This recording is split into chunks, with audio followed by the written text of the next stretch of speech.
Bon, qu'est-ce qui t'est arrivé cette nuit? C'est quoi cette tête? 5 gueules de marins après une nuit blanche à batailler dans la pétole. L'équipage de Belle a le sourire. Les hommes de Quito de Pavan mènent la danse de l'Istanbul Europa Race depuis près de 48 heures. Hein, celle-là, elle est pas mal non plus, quoi. Voilà. Skipper méditerranéen par excellence, Quito de Pavan est jusque-là le plus inspiré des 6 concurrents. Pour traverser la mer Égée, les 60 pieds doivent slalomer dans le dédale des îles grecques. Un coup à droite, un coup à gauche, en espérant ne pas se faire piéger par les reliefs.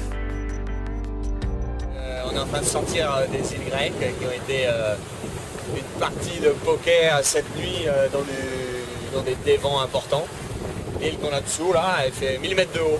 Donc elle est en plein milieu de la trajectoire et je crois qu'elle a fait un peu comme une boule dans un jeu de quilles. On verra au prochain classement ce qui a pu bien se passer, mais sans rien vous dévoiler, il y aura des surprises. La surprise, c'est par exemple ce diable de Guillermo Altadil, filmé ici à quelques encablures de Veolia Environnement. Sur un bateau qu'il connaît à peine, le skipper de 1876 est toujours dans les bons coups depuis le départ d'Istanbul.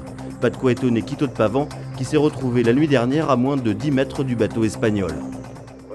Moi, j'ai aucun doute sur leur capacité à faire bien marcher des bateaux. Ils ont une grosse expérience, notamment sur la Volvo. Et puis les Espagnols, on sait que depuis toujours, ils naviguent très bien, que ce soit en dériveur ou en course au large. Ce sont des concurrents redoutables et sûrement l'un des meilleurs bateaux de la flotte. Et donc, je suis vraiment pas étonné de les voir là.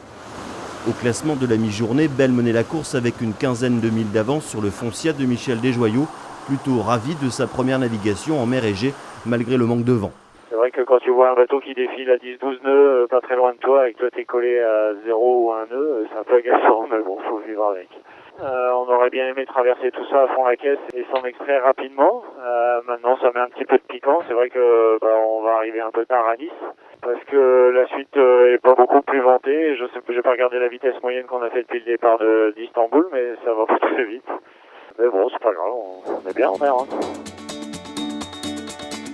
Les 5 premiers au classement se tiennent en 25 000, soit 50 km à peine entre Belle et Virbak-Paprec. Autant dire que rien n'est joué dans cette première étape de l'Istanbul Europa Race. Seul DCNS paraît en réelle difficulté avec plus de 60 000 de retard sur le leader.